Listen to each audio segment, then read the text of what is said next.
నమస్తే K24 news. Siddipet జిల్లా బెజ్జంకి మండలం దేవకపల్లి గ్రామం ఉపాధి కోసం తమ గ్రామాన్ని తమ జన్మభూమిని వదిలి విదేశాల్లో దుబాయ్, సౌదీ, ఆస్ట్రేలియా వంటి దేశాల్లో జీవనం సాగిస్తున్న అనేక మంది గ్రామస్తులు ఉన్నారు. కానీ ఒక పెద్ద సమస్య ఇప్పుడు వారి ముందుంది.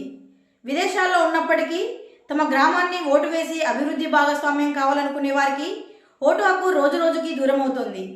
ఎందుకంటే గ్రామంలో జరుగుతున్న చిత్త రాజకీయాలు, ఆశా వర్కర్ల నిర్లక్ష్యం మరియు అధికారుల అశ్రద్ధ కారణంగా వారి పేర్లు ఓటరు జాబితాలో లేకపోవడం తీవ్ర ఆవేదనకు గురి చేస్తోంది. నా పేరు రవీందర్ రెడ్డి. మా దేవకపల్లి విలేజ్, బెజ్జంకి మండల్, సిద్దిపేట డిస్ట్రిక్ట్. నేను బ్రతుకుదేరు గురించి బయటి దేశం వలసబాట పట్టడం జరిగింది. ఎందుకంటే నేను ఓటు హక్కులో లిస్టులో పేరు చూసుకుంటే ఓటు హక్కును తొలగించడం జరిగింది. ఎందుకు తొలగించడం అని కార్యాన్ని మన ఏదైతే ఊరు విలేజ్ ఓల్డీస్ వాళ్ళందరూ ఉన్నారో ఇక్కడ లేవు వాటి తొలగించడం జరిగింది అంటారు. అంటే నేను మళ్ళీ వచ్చిన తర్వాత ఎలక్షన్ మూమెంట్ ఉంటే నేను వచ్చి ఓటు వేయడానికి నాకు అర్హత లేదు.